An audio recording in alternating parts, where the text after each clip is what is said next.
मध्ये छानपैकी मस्त पाणी शिंपडलं आणि सुंदर अशी रांगोळी काढली छोटी आणि तुळशी वृंदावनाच्या जवळ श्री तुळजाभवानी नमः असं देवीचं नाव काढलं आणि एक वेळ गार्डन बघा तुम्ही किती सुंदर दिसतोय.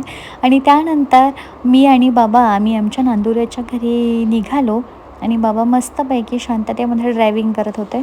तर तिथे जाऊन भरपूर अशी कामं आहेत. मागं तुम्ही बघू शकता की मागच्या बाजूला इथे काही कलमा ठेवलेल्या आहेत आणि ते लावायचे आहेत. पण त्याआधी आम्हाला सामान घ्यायचं होतं, तर त्यामुळे आम्ही या बिग बाजारमध्ये गेलो आणि भरपूर अशी खरेदी केली. आणि इथे ना रोलर इतके छान होते ना, तर त्यामुळे मी 3-4 रोलर घेऊन घेतले, थोडे परफ्यूम घेतले छोटेवाले.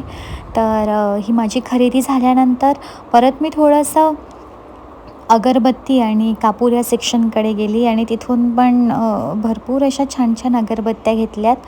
आणि ते झाल्यानंतर थोडंसं भटकंती तिथेच केली आणि मग हे सगळं सामान तिथे काढून त्याचं त्याने बिल केलं आणि बिल बघितल्यावर मला तर टेन्शनच आलं.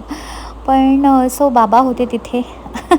तर हे सगळं घेतल्यानंतर सगळं सामान गाडीमध्ये ठेवलं आणि एका बाजूला ना इथे छान असा स्टॉल लागला होता. यामध्ये जे आपल्या बगीच्यामध्ये जी महत्त्वाची अवजारं, शस्त्र असतात ना, तर ती होती. त्यापैकी मी एक घेतलं होतं इथे. आणि त्यानंतर मग मला अशी जोरात भूक लागली होती ना, मग बाबांना मी म्हटलं, "बाबा चला छानपैकी ही आमची नांदुऱ्याची एकदम फेमस कचोरी आहे." तर मस्त कचोरी घेतल्या 3 आणि बाबांनी आणि मी खाल्ल्यात. आणि खरंच इतकी मस्त चव आहे ना आमच्या नांदुऱ्याच्या कचोरीची. आणि त्यानंतर हे पूर्ण तुळशी वृंदावन समोर घेऊन घेतलं. ते थोडं मागं होतं आणि सगळं स्वच्छ केलं. जी झाडं आणली होती ती झाडं लावली. ती माझ्या मोठ्या ब्लॉगमध्ये तुम्हाला दिसतीलच. तर अशा प्रकारे मस्त ह्याच्या कलरच्यासुद्धा बकेट होत्या. याच्यामध्ये पण मी मस्त जाई लावून घेतली.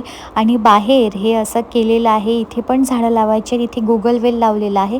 आणि छान हा वेल मोठा झाल्यावर मस्त या घरावरती, या भिंतीवरती असा वरपर्यंत गेला पाहिजे. तर त्याच अनुषंगाने मी तो तिथे लावला. आणि हे सगळे आमचे कामं झालेत आणि नंतर बाबा आणि मी एकदम डोलत डालत थोडे खड्डे होते रोडला, तर असं करत आम्ही परतीच्या मार्गावरती निघालो.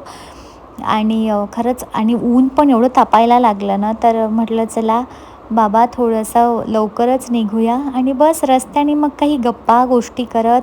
आणि ऊन जरा जास्त वाढल्यामुळे थोडासा रस्ता जो आहे, रोड जो आहे हा खाली होता. आणि सोबतच आम्हाला या आमच्या प्रवासामध्ये गाण्यांची साथ, तर सुंदर मस्त विविध भारतीचं केंद्र लावून दिलं होतं. आणि छान गाणी ऐकत आम्ही पोहोचलो आमच्या घरी. आणि हे माऊली. तर असा छान माझा आजचा